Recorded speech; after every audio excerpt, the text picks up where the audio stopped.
নমস্কার,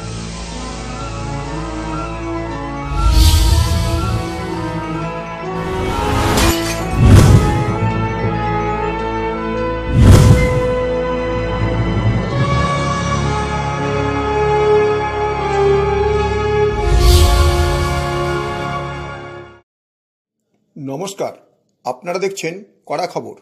এখন কড়া খবর দেখুন। জ্যোতিষ শিক্ষা প্রতিষ্ঠান আর্যভট্ট ফাউন্ডেশনের 16তম বার্ষিক সম্মেলনে উপস্থিত জ্যোতিষ, তান্ত্রিক ও পুরোহিতদের সম্বর্ধনা জ্ঞাপন ও ছাত্রছাত্রীদের ডিগ্রি সহ উপাধি প্রদান। গত 30 এবং 31 আগস্ট কাঁকুরগাছির উৎসব মঞ্চে দুদিন ধরে অনুষ্ঠিত হয়ে গেল জ্যোতিষ শিক্ষা প্রতিষ্ঠান আর্যভট্ট ফাউন্ডেশনের 16তম বার্ষিক সম্মেলন। এই উপলক্ষে দুদিন ধরে উৎসব মঞ্চের প্রেক্ষাগৃহ ছিল জ্যোতিষ ও জ্যোতিষ অনুরাগীদের ভিড়ে সরগরম। 30 আগস্ট ফিতে কেটে 16তম বার্ষিক অনুষ্ঠানের শুভ সূচনা করলেন কলকাতা হাইকোর্টের প্রাক্তন বিচারপতি প্রণব চট্টোপাধ্যায়। তার সঙ্গে উপস্থিত ছিলেন প্রখ্যাত ফুটবলার প্রসূন ব্যানার্জি সহ আর্যভট্ট ফাউন্ডেশনের সভাপতি Tapas Ghosal, founder member Sangeeta Talukdar, founder রাজজ্যোতিষ পণ্ডিত অনিমেষ শাস্ত্রী সহ অন্যান্য বহু বিশিষ্টজন। এরপর মঞ্চে মঙ্গল প্রদীপ প্রজ্বলন করেন প্রাক্তন বিচারপতি প্রণব চট্টোপাধ্যায় সহ অন্যান্যরা। তারপর উপস্থিত অতিথিরা ফাউন্ডেশনের সুভেনির প্রকাশ করেন। এরপর উদ্যোক্তাদের পক্ষ থেকে অতিথিদের সম্বর্ধনা জ্ঞাপন করা হয়। বিভিন্ন উপাধিতে বিভিন্নজনকে ভূষিত করা হয়। অনুষ্ঠানের দ্বিতীয় দিন অর্থাৎ 31 আগস্ট উৎসব মঞ্চে দ্বিতীয় দিনের অনুষ্ঠানের শুভ সূচনা হয় মঙ্গল প্রদীপ প্রজ্বলনের মধ্য দিয়ে। এদিন মঙ্গল প্রদীপ প্রজ্বলন করলেন ভাইস চ্যান্সেলর আবির চ্যাটার্জি সহ বিশিষ্ট প্রতিবন্ধী অ্যাথলিট প্রবীর সরকার সহ ত্রিপুরা থেকে ও আসাম থেকে এবং মহারাষ্ট্র থেকে যোগ দেওয়া বিশিষ্ট জ্যোতিষবৃন্দ এবং আর্যভট্ট ফাউন্ডেশনের প্রাণপুরুষ পণ্ডিত অনিমেষ শাস্ত্রী, সঙ্গীতা তালুকদার, সভাপতি তাপস ঘোষাল সহ অন্যান্যরা। এদিন অন্যান্যদের মধ্যে উপস্থিত ছিলেন জ্যোতিষ ও তন্ত্র বিশারদ তপন শাস্ত্রী সহ বহু বিদগ্ধ জ্যোতিষ, তান্ত্রিক ও পুরোহিতেরা। এদিন মঞ্চ থেকে আসাম ও ত্রিপুরা থেকে আসা জ্যোতিষীদের বিভিন্ন সম্মানে সম্মানিত করা হয়। এছাড়া অন্যান্যদেরও সম্বর্ধিত করা হয়। ফুলের মালা, শাল, মেমেন্টো, সার্টিফিকেট দিয়ে প্রত্যেককে সম্বর্ধিত করা হয়। এখন আমরা প্রথমে শুনব 30 আগস্ট উদ্বোধক প্রাক্তন বিচারপতি প্রণব চট্টোপাধ্যায়ের কথা। জ্যোতিষ শাস্ত্রের যে নিজস্বতা সেটার বাইরে দিয়ে অনেক সময় হাঁটে। জ্যোতিষ শাস্ত্রের যে শাস্ত্র মতে বিধি মতে চলা সেটা করেন না। আমরা অনেকেই জানেন, আমি একজন প্রখ্যাত হোমিওপ্যাথি ডাক্তারকে জানি যিনি অ্যালোপ্যাথিতে এমডি করেছেন। এমডি করার পর হোমিওপ্যাথিতে গেছেন, কিন্তু তিনি হোমিওপ্যাথি চিকিৎসা করতে করতে কখনো বলেন না এই অ্যালোপ্যাথি ওষুধটা আপনি খাবেন। তিনি হোমিওপ্যাথি মতেই চিকিৎসাটা করেন। আমাদের জ্যোতিষ শাস্ত্র যারা আছেন তারা জ্যোতিষ শাস্ত্র নিয়ে বলুন, শাস্ত্র অনুযায়ী বিচার করুন, শাস্ত্র অনুযায়ী তাদের উপদেশ দিন, শাস্ত্র অনুযায়ী গ্রহের সন্তুষ্টির বিধান করুন। কিন্তু কি দেখা যায়, আপনার জন্য অমুক দিন আমি হোম করব, আপনার জন্য অমুক দিন এই তাবিজ দেব, এই যে সমস্তগুলো করে এটা কিন্তু জ্যোতিষ শাস্ত্রের অঙ্গ নয়। এটাকে আমার মানে নেই, আমি তা বলছি না, কিন্তু এগুলো তো হলো আমরা বলি ইংরেজিতে সুপার ন্যাচারাল ফোর্স। এই ফোর্সের কাছেও মানুষ যায়। মানুষ শুধু জ্যোতিষীর কাছে যায় তা নয়। আমরা কি বিভিন্ন তাবিজ নিতে, জল পোড়া খাওয়াতে, কোন বিভিন্ন শরীরে বিভিন্ন যারা আছেন মুসলিমদের বিভিন্ন জায়গাতেও আমরা যাই, তাদের কাছ থেকেও আমরা গ্রহণ করি নানা রকম তাবিজ, মাদুলি, এরকম অনেকে দেন। যে কারুর কাছে গেলেন, তিনি বললেন ঠিক আছে আমি ভগবানকে ডাকছি, এই করছি, এই পুজো দেবো, এই অমাবস্যায় ক্রিয়া করব, তোমার হবে। অমাবস্যার ক্রিয়ার গুণে তার সারবে না গ্রহের শান্তি করে ছাড়বে, সেটা ঠিক করুন। ডাক্তার আপনি হোমিওপ্যাথি পথে চিকিৎসা করবেন না অ্যালোপ্যাথি পথে চিকিৎসা করবেন সেটা আপনার ব্যাপার। আপনি দুটোকে মিশিয়ে দিচ্ছেন। অধিকাংশ ক্ষেত্রে জ্যোতিষীদের এই গুণটা দেখি যে দুটোকে মিশিয়ে দেন। মিশিয়ে দেওয়ার ফলে কিসের জন্য তার যে সে পেল, কিসের জন্য সে যদি সত্যি কিছু উপকার পায়, কোন শাস্ত্রে উপকার বোঝা যায় না। অনুষ্ঠানের দ্বিতীয় দিন মঙ্গল প্রদীপ প্রজ্বলন করার পর কি বললেন উপাচার্য আবির চ্যাটার্জি, তাই শুনবো এখন। এমন একটা অনুষ্ঠানে আমন্ত্রণ জানানোর জন্য আর্যভট্ট ফাউন্ডেশনের প্রতিটি সদস্যবৃন্দ যারা বিভিন্ন ভাবে জড়িয়ে আছেন, এবং সবার আগে যার নামটা না বললেই নয়, তিনি পণ্ডিত অনিমেষ শাস্ত্রীকে জানাই অকুণ্ঠ ধন্যবাদ আমার তরফ থেকে, যার জন্য কিন্তু আমি এই মঞ্চে এসেছি আজকে। মানে ভাবতে পারবেন না আমি আজকে এই মুহূর্তে এখানে এসে এত ভালো লেগেছে। হাতে আমরা অনেক রকমের আংটি পরি, জানেন, আংটিগুলো বিভিন্ন রকম পাথর সাথে থাকে, কিন্তু অনেকেই আমরা জানি না যে পাথরগুলো কেন পরি, কে পড়ায় বা ইত্যাদি। আমি যখন ওনার অনুষ্ঠানগুলো যখন দেখি টিভিতে অনুষ্ঠান দেখে বুঝতে পারি যে সত্যি এই পাথরগুলো হাতে পড়ার যৌক্তিকতা। আজকে আমি মানে নিজেকে খুব গর্বিত মনে করছি যে আমার সামনে বা মঞ্চে আমার সঙ্গে যারা উপস্থিত আছেন বা যারা বসে আছেন, তারা প্রত্যেকেই যেন একটি বিভিন্ন বিষয়ের রত্ন। আমরা পড়ে এসেছি ফিজিক্স, কেমিস্ট্রি, বায়োলজি, ম্যাথমেটিক্স ইত্যাদি, ইলেকট্রনিক্স, আমার সাবজেক্ট ইলেকট্রনিক্স অ্যান্ড টেলিকমিউনিকেশন, কিন্তু এই সাবজেক্টটা যেন সম্পূর্ণ একটা অন্যরকম টেস্টের। তো আমি আর চাইবো না যে এই আমার বক্তব্যটা দীর্ঘায়িত করার জন্য। তো আমি চাই যে অনুষ্ঠানটা সর্বতভাবে সার্থক হোক, এবং বক্তব্যের শেষে আমি আবার ধন্যবাদ জানাই পণ্ডিত অনিমেষ শাস্ত্রী মহাশয়কে এবং আর্যভট্ট ফাউন্ডেশনের প্রত্যেকটি সদস্যবৃন্দকে আমাকে এই মঞ্চে আনার জন্য। উপাচার্য আবির চ্যাটার্জির পর আমরা শুনব আর্যভট্ট ফাউন্ডেশনের প্রতিষ্ঠাতা ও প্রাণপুরুষ রাজজ্যোতিষ পণ্ডিত অনিমেষ শাস্ত্রী তাদের এই দুদিনের কনভেনশন সম্পর্কে কি বললেন সেই কথা। নতুন উৎসব বলতে পারেন, উপাধি প্রদান বলতে পারেন, সেমিনার বলতে পারেন, আমরা করলাম দুদিন 30 ও 31। আমি তো জ্যোতিষী, আমি ভবিষ্যৎ দেখেই দিনক্ষণ ঠিক করি, এবং তাতে চন্দ্র অনুসারে আমি যে জয়ী হব, আমরা আর্যভট্ট যে জয়ী হবে, এটা আমার আগাম বার্তা ছিল। এখনো প্রায় 150 লোক আমাদের সাথে আছে। টোটাল কতজনকে আজকে সম্মাননা দেওয়া হলো? কালকে আজ আমি 650 ডিমান্ড ছিল, আমি 551 কি 550টার মতন দিয়েছি, আমরা দিয়েছি। এটা যৌথ প্রচেষ্টা। আমি হয়তো লিডার হতে পারি, কিন্তু আমার সঙ্গে যারা আছে তারা যে তাদের যদি যৌথ প্রচেষ্টা না থাকতে হবে না। যেমন ওরা এসছে ত্রিপুরা থেকে, পান্না সাহা উনি ত্রিপুরা থেকে ওদের সবাইকে নিয়ে এসছেন। তারপরে ওখান থেকে আগরতলা থেকে আরও এসছে, হ্যাঁ ঝর্ণা এসছে, তারপরে পঞ্চম এসছে, সৃজিত এসছে, তারপরে ডক্টর হারাধন শর্মা, বুলি দেবী, ওরা এসছে আসাম থেকে। মানে এই দুজন মিলে প্রায় 50 জন লোক এসছে দুটো জায়গা থেকে, আসাম থেকে এবং ত্রিপুরা থেকে, উত্তরবঙ্গ থেকে এসছে, কলকাতা ছাড়াও বহু জায়গা থেকে লোক এসছে। আমাদের এই হলটা আমরা সবসময় মনে করি প্যাক থাকে, এবং আমরা সবাইকেই অ্যাড দিয়েছি, এবং দুদিনে খাবারের সংখ্যা মিললে দেখা যাচ্ছে 1000-150-200 লোক এসছে, 1120-25 জন এসছে। এবং আমাদের এই আর্যভট্ট ফাউন্ডেশন অল্প কিছুদিনের ভেতরে আমরা দিল্লিতে এবং রাঁচিতে দুটো শাখা করব। প্রায় কথাবার্তা কমপ্লিট, আমরা খালি খোলার অপেক্ষায় আছি। আমরা খুলব এবং দিল্লিতে একটা ওয়ার্কশপ করব, রাঁচিতেও একটা ওয়ার্কশপ করব। খুব রিসেন্ট, ভেরি রিসেন্ট, খুব বেশি দিন নয়, 2026-এর ফেব্রুয়ারি-মার্চের ভেতরে আমরা মালদাতে বা শিলিগুড়িতে, উত্তরবঙ্গে আমরা একটা জ্যোতিষ কর্মশালা করব, ওয়ার্কশপ করবই, যেখানে উত্তরবঙ্গে এবং দক্ষিণবঙ্গে দু জায়গারই মিলন স্থল, ওখানে একটা করব আমরা। আমি তো মনে করি আমার এতে যে আমি জ্যোতিষী, শুধু জ্যোতিষীই নয়, আমি জ্যোতিষ আমার ধর্ম, জ্যোতিষ আমার কর্ম, জ্যোতিষ নিয়েই বেঁচে আছি। একটা দানা খেলো, ভাতের দানা যদি একটাও অন্ন খাই তো জ্যোতিষের পয়সাতেই খাই।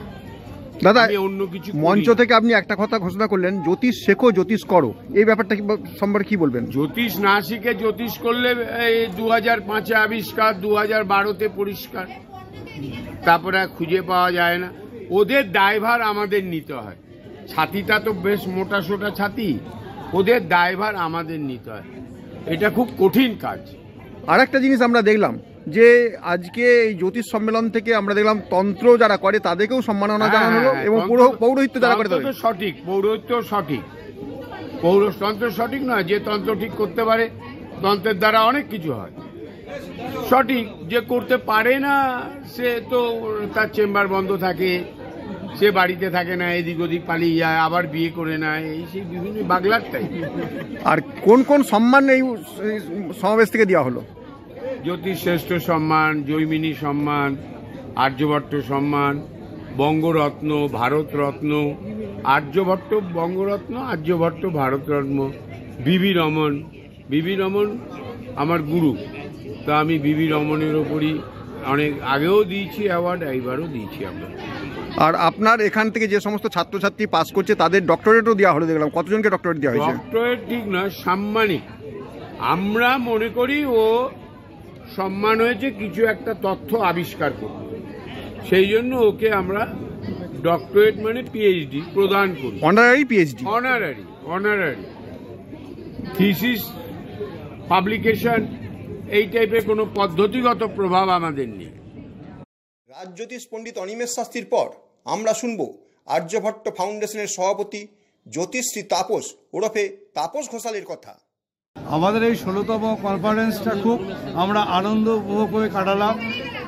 এখানে আমাদের মধ্যে এসেছিলেন একজন বিখ্যাত জাজ, ফুটবলার প্রশান্ত ব্যানার্জি, এবং অনুরিমা একজন মডেলার, এবং বিশিষ্ট অনেক ব্যক্তিত্ব। এই আমাদের অনুষ্ঠানের সবচেয়ে বড় জিনিস হচ্ছে জ্যোতিষ জাগরণ এবং জ্যোতিষ শিক্ষা। যে শিক্ষা আমাদের শপথ সারা ভারতবর্ষের থেকে পৃথিবী জুড়ে এগিয়ে নিয়ে যাওয়া। আমাদের কর্ণধার অনিমেষ শাস্ত্রী মহাশয় আমাদেরকে শিখিয়েছে যে আর্যভট্টর যারা আমরা ছাত্র ছাত্রী এবং যারা আমরা সেবক, এবং আমি আর্যভট্টের একজন চেয়ারম্যান 2025 সালে। সবাইকে আমি তাদের আন্তরিক অভিনন্দন জানাই। সবার পরিশ্রম, সাফল্য, এবং আমাদের যে প্রস্তুতি পর্বতে সবচেয়ে বড় জিনিস হচ্ছে আমরা যাদেরকে আমরা সার্টিফিকেট দিই স্কুল থেকে, তাদেরকে আমাদের এবছর পরীক্ষা নেওয়া হয়েছে। পরীক্ষার মাধ্যমেতে আমরা গোল্ড মেডেল, সিলভার মেডেল এবং অন্যান্য মেডেল প্রদান করেছি। এবং সবচেয়ে একটা আনন্দের ব্যাপার, আমাদের এই বিস্তীর্ণ আর্যভট্ট আগামী দিনে দিল্লি, উড়িষ্যা, কর্ণাটক আস্তে আস্তে ব্যাপী হবে। এমনকি একটা সময় আসবে পৃথিবী জুড়ে আর্যভট্টের নাম ছড়িয়ে যাবে। ত্রিপুরা থেকে অনুষ্ঠানে যোগ দিয়ে সম্মানিত হলেন জ্যোতিষ ও কবি ঝর্ণা বণিক। তিনি কি বললেন তাই শুনবো এবার। আজকে কয়েক বছর যাবতীয় আর্যভট্ট ফাউন্ডেশনে আসছি। এবার 16তম ফাউন্ডেশনে এসে ওনার নামে একটি কবিতাও লিখলাম, কবিতাটাও পাঠ করলাম। আর ওনার অনুষ্ঠান দেখে আমি খুব মুগ্ধ এবং আপ্লুত যে উনি এত বড় একটা অনুষ্ঠানকে এভাবে 16 বছর যাবৎ চালিয়ে যাচ্ছেন। আর্যভট্টের জয় হোক, আর্যভট্ট এগিয়ে যাক। জ্যোতিষ চর্চার পাশাপাশি আমরা দেখলাম আজকে আপনি দুখানা নিজের লেখা কবিতা পাঠ করলেন, এবং তার সঙ্গে আপনার একটি কবিতা গ্রন্থ প্রকাশ হয়েছে, যেটা আজকে আর্যভট্ট ফাউন্ডেশনের অ্যাস্ট্রোলজার প্লাস মন্ত্র সাধিকা। আমি এই বিষয়ে একটি বইও লিখেছি, জীবন সমস্যার সমাধানের মন্ত্র শক্তি, এবং এই বইটি নিয়ে আমি আরও এগিয়ে যেতে চাই, এবং ওনার যে দ্বিতীয় খণ্ড ওটাও প্রকাশ করার পথে চলছে। আমার সামনে দেখি কী করি, এখানেই হয়তো প্রকাশ করব। আগামী দিনে কি ত্রিপুরাতে এই ধরনের কোনো কনভেনশন করার আপনাদের ইচ্ছা আছে? হ্যাঁ, আমাদের college of astro club, doctor Panna সাহার আন্ডারে যে কলেজটা চলছে, ওখানে আমরা প্রত্যেক বছরই এরকম ফাউন্ডেশন অনুষ্ঠান করে থাকি। ঝর্ণা বণিকের পর আমরা শুনবো অনুষ্ঠানে যোগ দিয়ে ত্রিপুরার জ্যোতিষ ও বাস্তুবিদ দেবাশিস কর্মকার কি বললেন তাই। বাস্তবিক পক্ষে আমি একজন সিভিল ইঞ্জিনিয়ার, এবং আমার পিএইচডি সিভিল ইঞ্জিনিয়ারিং ব্রাঞ্চের মধ্যে, সেটা আমি যাদবপুর ইউনিভার্সিটি থেকে করেছিলাম। এবং আমার পারিবারিক সূত্রে আমাদের অ্যাকচুয়ালি জ্যোতিষী চর্চার প্রতি একটা প্রচুর আগ্রহ ছিল। সেই টানটাই আমাকে এই মার্গে নিয়ে আসে। এবং আমি যেহেতু একজন সিভিল ইঞ্জিনিয়ার, তো পাশাপাশি বাস্তু নিয়ে আমি পড়াশোনা করি এবং কাজ করি, চেষ্টা করি সেটাকে সমাধান করার জন্য। আর একটা জিনিস আমি বিশ্বাস করি যে জ্যোতিষী কেউ নিজে থেকে হতে পারে না, জ্যোতিষী নিয়ে জন্মাতে হয়। এবং এই বিষয়টা যদি কেউ নিজে বুঝতে পারে, ধারণ করতে পারে, তাহলে নিজে যেমন জ্ঞানী গুণী হতে পারবে, পাশাপাশি সামনের 5টা মানুষকে সাহায্য করতে পারবে এবং সেই সমাধান সূত্র দিতে পারবে। দেবাশিস কর্মকারের পর আমরা চলে যাব আসাম থেকে যোগ দেওয়া প্রতিনিধির কাছে। তার কাছ থেকে শুনব 16তম বার্ষিক সম্মেলনে তিনি কি বললেন। इससे क्या होता है, जो लोग अभी शिक्षा ले रहा है उन लोगों के लिए एक तो प्रेरणा है। आर्यभट्ट फाउंडेशन का एक तो ये सबसे बड़ा एम है, ये सब ये एस्ट्रोलॉजी में आगे बढ़ना और ये दिखा रहा है, एस्ट्रोलॉजी आगे बढ़ रहा है और आगे बढ़ेगा। और एस्ट्रोलॉजी ऐसा चीज नहीं है सीखने का है, ये एस्ट्रोलॉजी ऐसा है,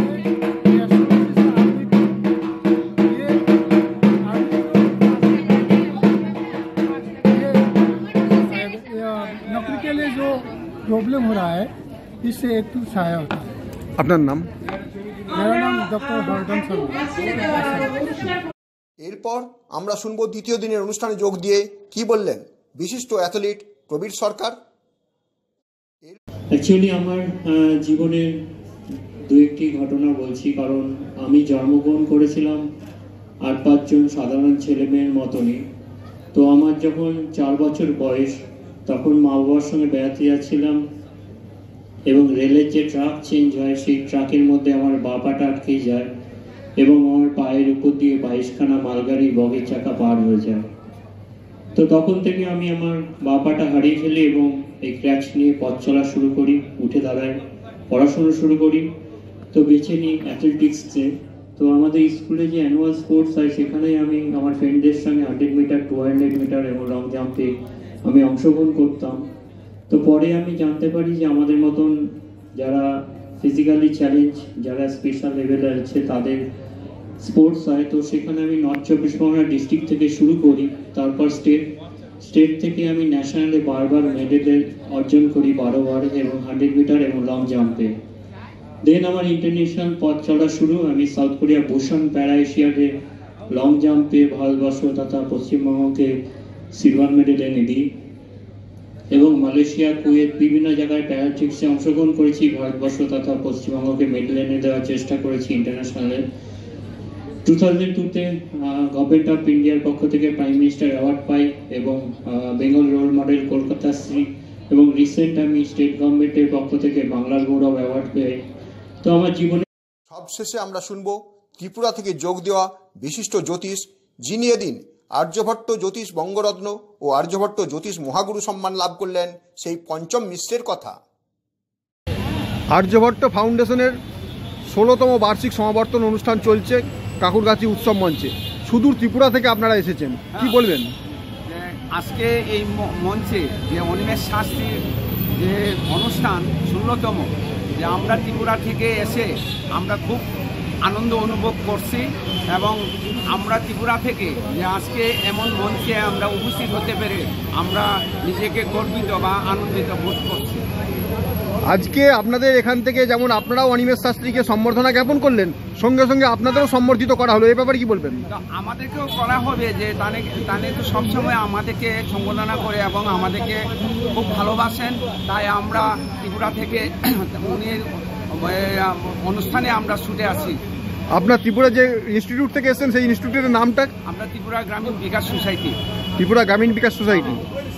আপনারা কতজন এসেছেন? আমরা এসেছি, আমরা যে আমাদের গ্রুপের থেকে আমরা 7 জন এসেছি। আপনার নাম? আমার নাম পঞ্চম মিশ্র, ডক্টর পঞ্চম মিশ্র। আপনি কি আপনার খবর সরাসরি সম্প্রচার করতে চান অথবা আপনার এলাকার খবর দেখাতে চান?